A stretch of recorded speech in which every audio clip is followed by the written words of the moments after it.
एक बड़ी उपलब्धि मिली है, कौन सी रैंक आई है और क्या कुछ इसके लिए मेहनत करना पड़ी, किस तरह से मेहनत की थी, क्या कुछ पूरा सफर रहा इसका?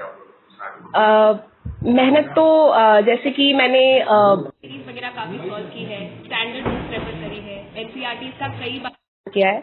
तो आई थिंक इस एग्जाम के लिए रिवीजन ही की है और कंसिस्टेंसी बहुत इंपॉर्टेंट थी। रोज कम से कम 7 से 8 घंटे पढ़ाई की है और टॉपिक्स की कॉपीज देख के, वीडियोस देख के, इवन इंटरव्यू के लिए मैंने काफी मेहनत करी है। तो आई थिंक आज उसी का रिजल्ट रही है। कौन सी रैंक लगी है और क्या कुछ इस उपलब्धि को कैसे मानती है, कैसे देखती है? मेरी AIR 43 आई है इस बार 2025 में और इस रैंक के वजह से मुझे IAS जो कि मेरी प्रिफर्ड सर्विस है वो मिल जाएगी 100%। तो बस उसी बात की बहुत खुशी है। कितना समय लगा इस पूरी तैयारी में और परिवार का कितना सहयोग मिला इसमें? इस मुकाम तक पहुंचते पहुंचते मुझे 3.5 साल लग गए हैं। जॉब छोड़े हुए मुझे 3.5 साल हो गए और फैमिली सपोर्ट बहुत ज्यादा था, उसको तो मैं कभी डाउन प्ले कर ही नहीं सकती। इनफैक्ट हर चीज मुझे हाथ में लाके दी जाती थी। मुझसे कभी कोई घर का काम करने को कभी नहीं बोला, ना मुझे बाहर का कोई काम करना पड़ता था। एक छोटा सा प्रिंट आउट भी मेरा भाई निकलवा के लाके देता था। तो आई थिंक इन सब चीजों की वजह से फुल टाइम डिवोशन मैं पढ़ाई में दे पाई हूँ। कौन सा टर्निंग पॉइंट है जिससे आपने फिर यूपीएससी करने का सोचा और ये सब सफलता मिली? एक्चुअली हमेशा से तैयारी तो करनी ही थी सिविल सर्विसेज की, बट मैं जिस टाइम पर ग्रेजुएट हुई 2020, उस टाइम कोविड-19 था और उसकी वजह से यूपीएससी के एग्जाम्स थोड़े से डिलेड भी चल रहे थे। तो और ऑलरेडी मुझे जॉब मिल चुकी थी, कॉलेज के 4th ईयर में ही मुझे जॉब ऑफर मिल गया था। तो फिर मैंने सोचा कि मैं जॉब कर ही लेती हूँ।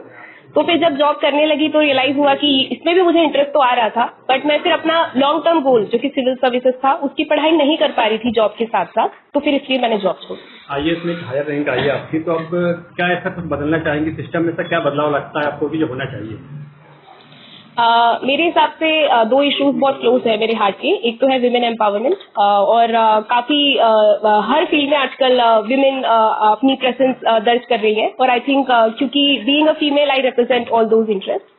और सेकेंडली ये कि मुझे ऐसा लगता है पर्सनली कि India should do more about creating awareness about cleanliness, civic sense and generally even promotion of tourism. So I think in sectors में मैं काम करना चाहूंगी। कई लोग यूपीएससी की तैयारी करते करते डीमोटिवेट हो जाते हैं और गलत कदम उठा लेते हैं, ऐसे लोगों के लिए क्या कहना चाहेंगे?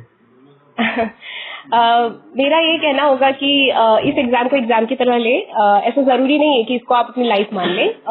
एग्जाम डिफिकल्ट है, चैलेंजिंग है, बट फिर ये भी है कि अगर आपके पास राइट मोटिवेशन है, अगर आप इस एग्जाम की तैयारी क्यों कर रहे हैं, पब्लिक सर्विस के लिए कर रहे हैं, तो अगर आप फेल भी होते हैं तो सिर्फ यही एग्जाम जिसके थ्रू आप पब्लिक सर्विस कर सकते हैं। और भी दूसरी चीजें होती है, जैसे मैं लॉयर थी तो मेरे पास ऑप्शन था कि मैं लॉ के थ्रू पब्लिक सर्विस कर पाऊँ। तो ऐसे अपॉर्चुनिटीज और होती हैं। तो कोई गलत कदम उठाने से पहले किसी से बात करना बहुत इंपॉर्टेंट है।